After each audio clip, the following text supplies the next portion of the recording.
Okay, so we already started the basics of integrals and we started with the area problem. Now we are well aware of area under a curve. If you have such kind of shape, then you know how to find this shaded region using the concept of um, Riemann sum. Okay, we maybe we have not yet introduced the name of Riemann, but we know that in such cases the area is simply the limit n goes to infinity, summation I starts from 1 to n, the value of the function at each endpoint, whether it is left endpoint or right endpoint. So that is why it has an x, this x has an I. So it means every endpoint of the interval is important for us, and then every value of the function at every endpoint, it is multiplied with the width of the interval. So if we have intervals, if we have this whole line and we said we split it into these intervals, then the value at each of these nodes is of importance, and each point is about to determine this value. So we already know this.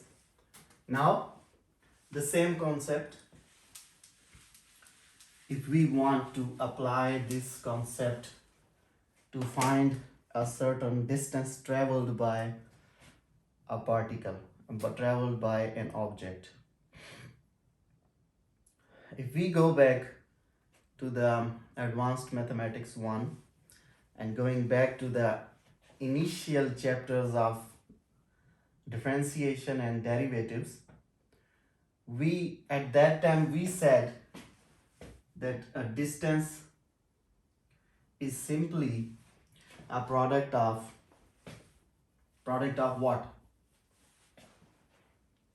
You already know this. What is the formula for distance?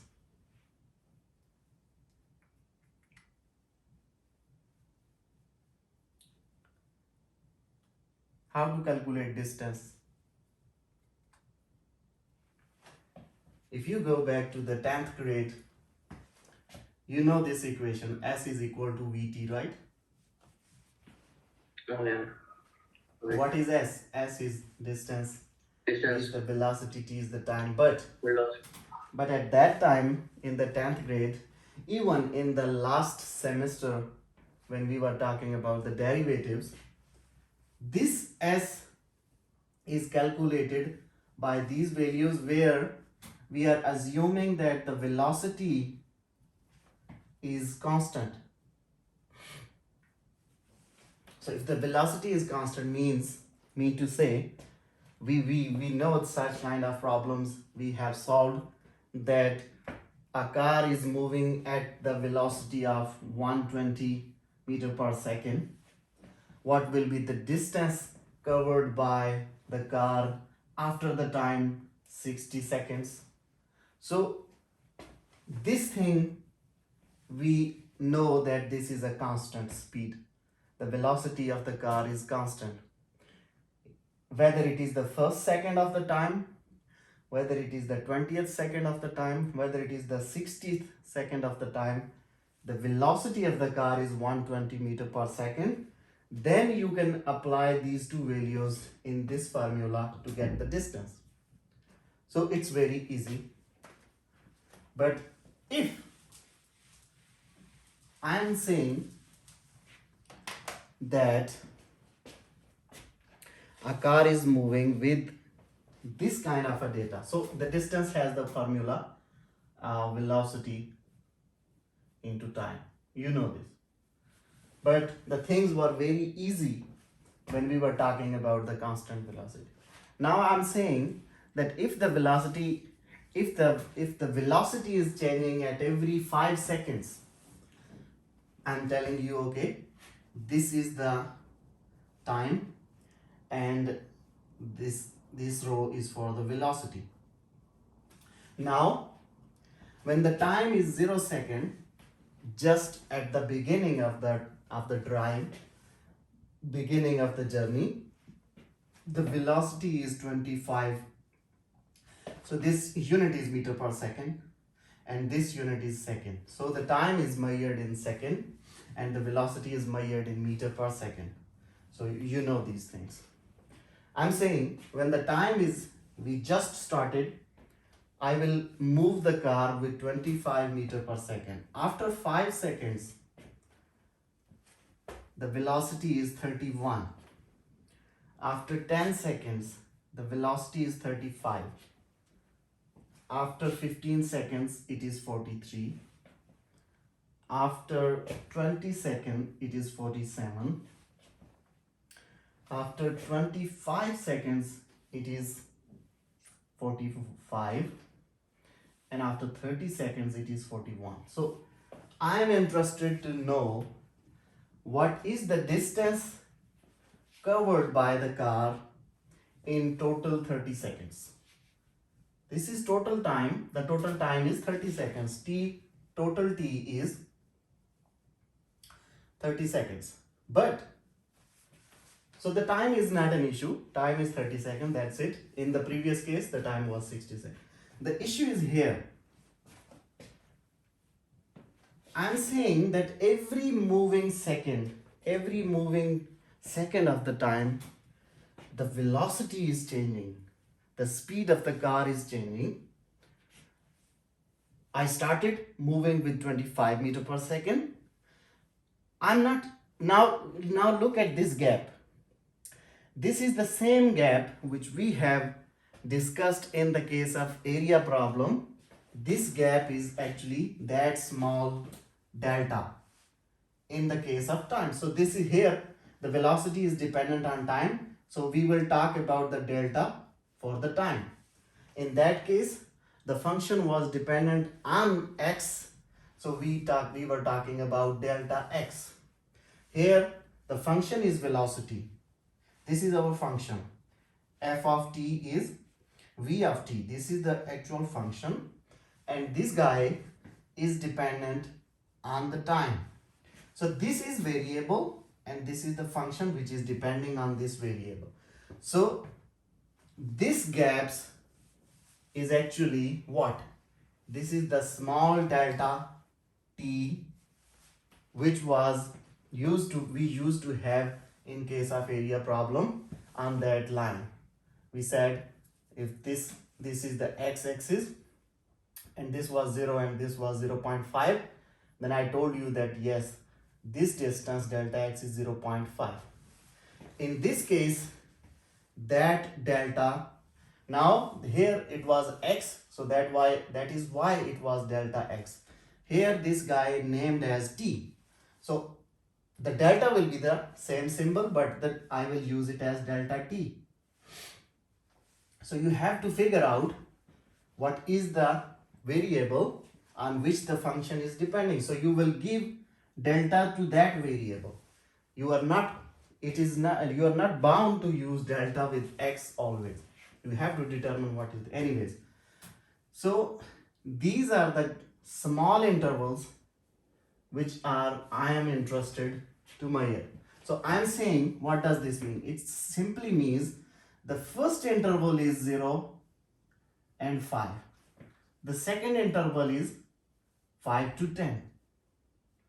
The third interval is 10 to 15, then 15 to 20, then 20 to 25, then 25 to 30. So these are my intervals, and I can clearly see that this distance between the two endpoints of one interval, this is the right endpoint and this is the left endpoint, and we always say that the distance between the right and left endpoints is called the small thing delta t, and I can see this delta t is 5.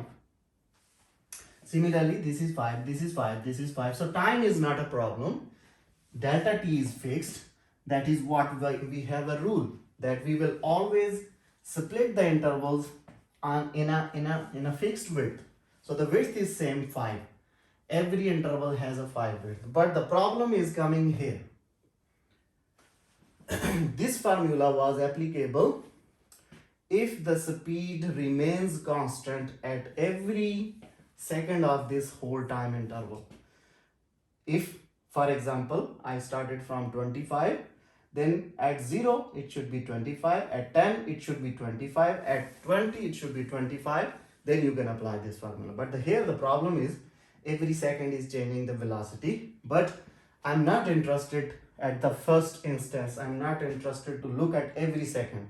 I divided my time lapse into 5 seconds interval each. So I have actually splitted the whole region with n equals to 6. So I have made 6 interval 1, 2, 3, 4, 5, 6. Now, in this case, what should we do? In this case, we will not apply this formula directly. Instead of this, we will apply the knowledge of area under the curve by using that concept. So I'm going to use that concept here. Then the distance traveled will be sum of, okay, let us start with one by one. It will be the value of the function, which is v, at the given time interval, at the given end point of the interval, into the small width of the interval, and the whole thing is summed up from I equals to 1 to n. Now in this case, what is n? 1, 2, 3, 4, 5, 6. So my n is 6. So now there you have a choice, and you can be asked, we have 3 procedures. Either we can use left endpoints, or we can use right endpoints. And what is the third one? What is the midpoint? Midpoints. Very nice. So we have 3 options. Either we use left endpoints. In that case, I will pick up these values 0, 5, 10, 15, 20, and so on in this TI. Now, let us start with the left endpoints. So for the left endpoints, I know the values. Okay, let me write them here separately.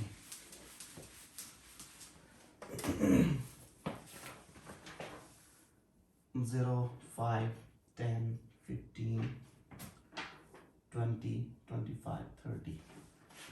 At 0 it is 25, 31, 35, 43, 47, 45, 41.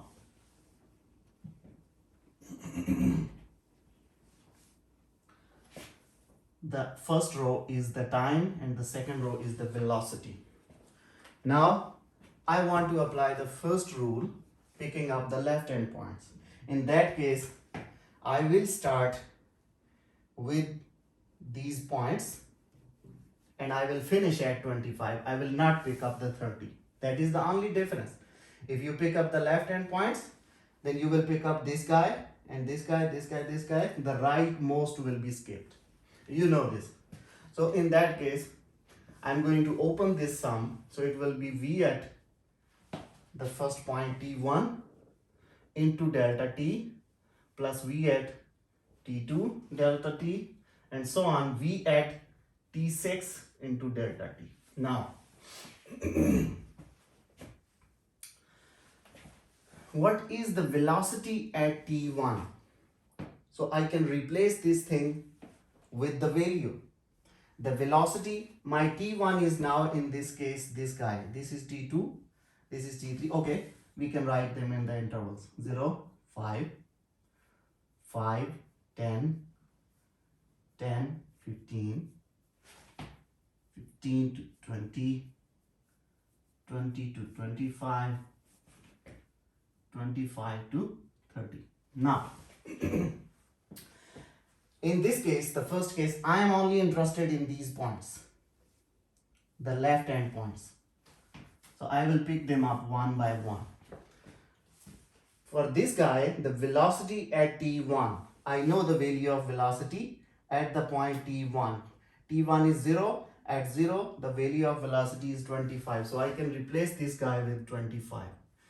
Into delta t, what is the width of the interval? 5 minus 0, that is 5. So 25 into delta t is 5, plus the value of velocity at t2. This is t2, 5. I know the value of velocity at 5 is 31. So this guy is replaced with 31 into delta t is 5, plus the next value of velocity at t3. This is t3, which is 10. At 10, the value of velocity is 35. 35 into 5, plus the next one is 43 into 5, plus the next one is 47 into 5, plus now I am at the sixth point, the velocity at the t6 into delta t. What is t6? This is the final one. This is my t6. t6 is 25. At 25, the velocity is 45. So it is 45 into delta t is 5. Now if you multiply and sum them together, the answer will be, what is the answer? Can you do that?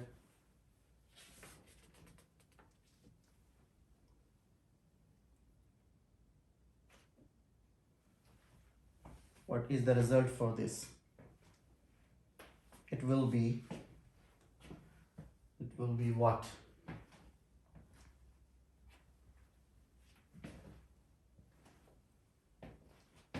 Josefa.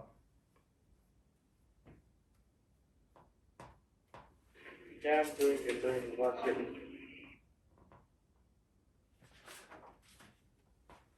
What is the answer? This whole thing.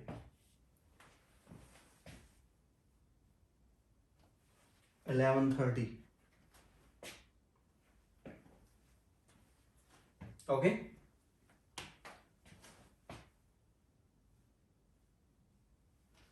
This is. Can you hear me? Yeah, we can hear you. Then why there is silence? This is the total. So anyways, now using the left hand points, I have calculated the total distance traveled by the car such that every 5 seconds the velocity was changing.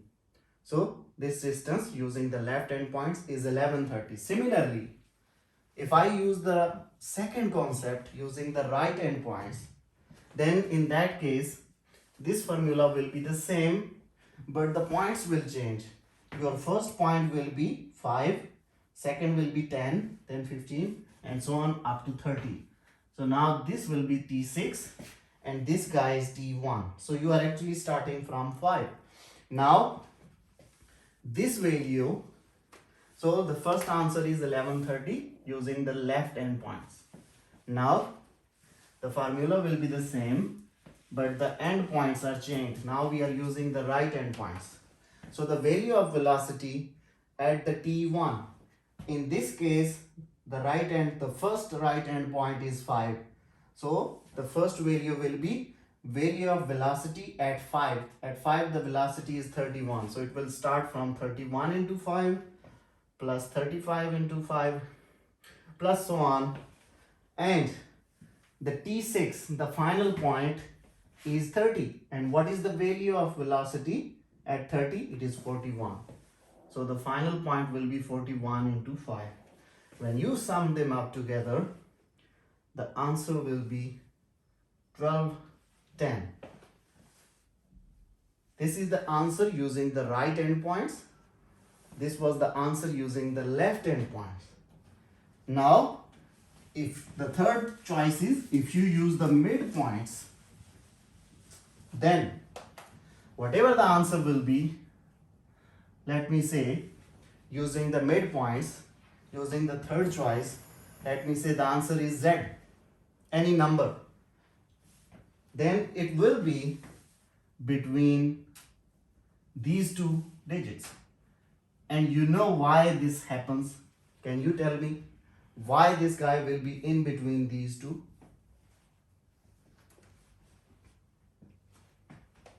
Zafa.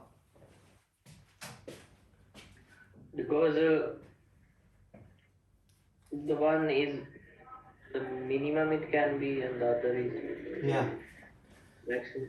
This is the maximum possible result because we are using the right endpoints. And this is the minimum possible result because we are using the left endpoints. So, any point in between them, if you have the interval,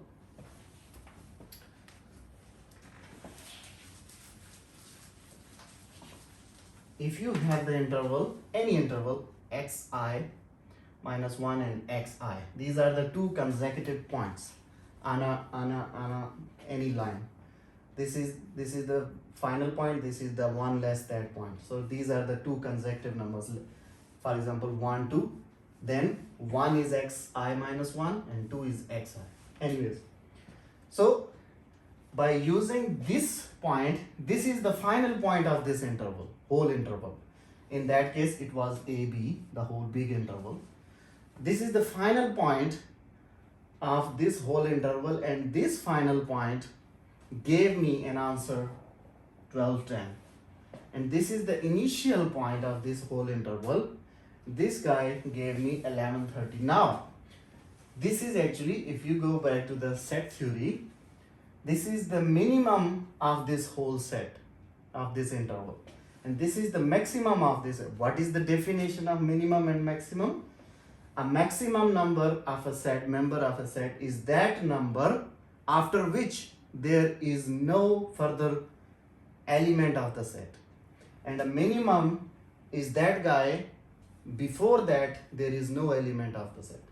So whatever this guy will give you the value, that will be the minimum of the value.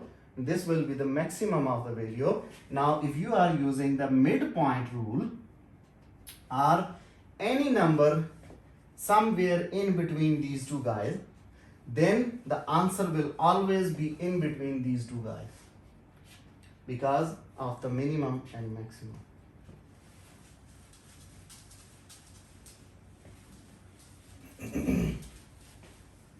So if the velocity is constant, then s is equal to vt is perfect to get an answer. But if the velocity is changing at every interval of the time, then you will use s equals to d equals to a limit, the same formula. In this case, we divided it into 6 and the margin is too much between the minimum and maximum. If you divide the interval, for example, if you have the whole interval is from 0 to 30, and what we did, we divided it into these intervals. So it means I took the delta x, delta t equals to 5 units. If I divide this thing into, let's suppose, 100 sub-intervals, then the delta t will be smaller. It means if you divide 30 by 100, then delta t will be 0.3. Right? Now, in this case, you are actually taking n equals to 100. Now, when you will calculate this kind of a result, of course, your answer will improve. The difference between these two guys will reduce. The margin of error will reduce because now you are giving a smaller gap between the seconds where the velocity is changing. And I told you the velocity is changing at every second. So if you measure the velocity after 0.3 seconds each time, then the efficiency will increase. In this case, we measured the velocity after 5 seconds. First, I measured the velocity at the beginning, then I let it go to 5 seconds, and after 5 seconds I measured again, then after 10 seconds I measured again, so the values were given to me. If I measure the velocity after every 0.3 second, it means the efficiency of the method will increase. And if I measure the velocity at 0.0001 part of the second, of course these guys will merge together and the more accurate result will appear. So that is how this thing is very important. If you take this delta big enough, the margin of error will be big. This is similar to the, if you go back to the rectangle, if you go back to the area problems, we said, okay, if I have this kind of a curve and I'm interested to know this area, but using the right endpoints, when I separated this thing into these kind of shapes and I assumed every one of them is a rectangle, then what happened? Using the right endpoints, I actually assumed that this total rectangle is like this. So what happened? This is the delta x. This is that delta which is creating problems. So the smaller, now this is what? This guy, this portion actually doesn't exist. This portion actually doesn't exist. I just assumed that, okay, if I have this, then this as a whole, this will become a rectangle. So this doesn't exist. I assumed it. So it means I assumed some number which actually doesn't exist. So that was my error which I included into the rectangle to make it a perfect rectangle. So the smaller you will take this guy, the more accurate will be this area. So this is the small portion is delta which is creating problems. So if you split, now this was the big guy. Now the same rectangle, same curve, but I'm splitting them into smaller portions. And I'm applying the same rule, the right end points. So when, for example, in this interval, the same final interval, now when I will pick up this endpoint, let's say xi, then I am assuming that this part I am going to remove the rest of it. Okay, so I am assuming this is a rectangle, but actually it is not a rectangle. So what I did, I said, okay, assume that there exists this part also. Now it becomes a rectangle. Now again I have added a small delta into the whole rectangle, but this time the delta was small. So the actual thing which is below this line is more accurate as compared to this, because this is the virtual thing which actually doesn't exist. So this is the bigger number which I have added into the area. This is the smaller number which I have added into the area, because this time I took the interval smaller. If, for example, if this is 0.5, then you can say this is 2.5.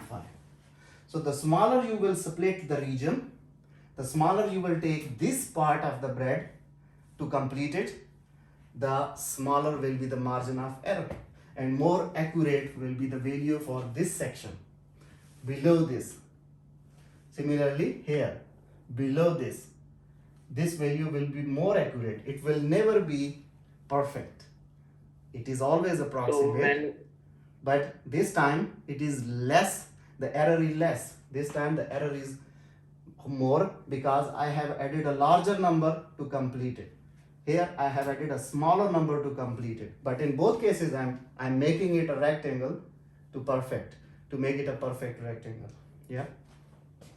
So when you take the right endpoints, then you add a So extra yeah, part, but when you take from left side, we you cut it. reduce it. We cut Yes, something. So we cut that the is why, extra part. when I'm using the left endpoints, I cut something out of the total value. That is why this value is less. This is not the actual value. Okay. If I use the left endpoint in the same figure, let us talk about it. In the same figure here, now I'm interested to use the left endpoints. So the same interval, I'm talking about the same final interval, but in this case, I'm taking this point, not this one, no, the left one. But we are talking about the same interval. Now, when I will take the left point, it means I will only take this height. I will go up to here and I will say, okay, this is a rectangle and I have cut down this whole thing and throw it away. So I'm actually interested to know this whole area.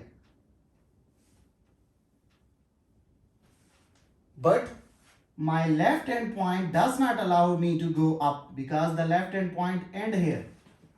The curve is finishing here at this point. At this point, the curve was going up to here. So running towards on the left, I can go up to here and then I can make it a rectangle. But when I'm taking the left hand point, I will go here and I will run towards the right because I'm using the left hand points. So I can only go up to this point and I will run toward this. Now what I have done, I have cut out this part which was actually existing. This is the actual thing, but I cut it off and I said, okay, this is the rectangle and I use the formula. Similar thing I did here. Similar thing I did here. And I just cut down these parts. So When you take 0, right? Yeah, this one when you take 0, so it is just a straight line. So what happened? I have cut many parts, throw it away. So in that case, I have reduced the actual quantity to a certain quantity. But in the That right is the side, minimum possible. yeah. So this is the minimum possibility for this given delta. For the given delta which you are using. Every time when you will change delta, the Yes, quantities will more change. accurate. Yeah. Yes. This guy will keep on increasing. This guy will be keep on increasing, but actual value is always somewhere between them. If this is the area graph, then maybe this is the exact point of area, and from here we are using the left point, we will move towards it. From using the right hand points, we will move towards it. We can never go at exact point using this formula, but we can go closer to it. You can say, okay, I can sit here, I can sit here, but you will never be exactly sitting on this dot. You will always be approaching this because you are assuming that your delta x is approaching 0. You never say your delta x is 0. If you say your delta x is 0 or delta t is 0, when you put it here, this whole thing becomes 0. Yes. Put 0, then it finishes. So you can never say it is exactly 0, but you are saying, okay, I'm approaching it very, very close, that I'm almost 0. So you are actually using the benefit of 0, but you are not owning this, you do not own this guy 0, but you are using the benefits of 0 here. Relation without marriage. Yes. You can relate this thing with many examples, but that's how it works, the approximation. So the same concept here in case of the distance problem, when you will split the time interval, for example, the same question, if you split the time interval into 12 parts, then your answers will be more accurate. If you split it into 100 parts, it will be more accurate. You can split it into infinitely many parts, and the more you will split, the more accurate you will get the answer. So finally, when you have fluctuating velocity at given time interval, then the formula for calculating distance is limit n goes to infinity, the same formula, summation I from 1 to n, but the value of the function, which is in this case it was velocity, so in general we always write it as f, so the function varies every time. The value of the function at that end point of the time interval into the distance between the two endpoints, the width of the interval. So the same formula in that case of area, what was it? It was limit n approaches to infinity, summation I from 1 to n, f of xi delta x. So the same formula, but here we are dealing with the time. At that time, at that in area, we were dealing with the x with the meters.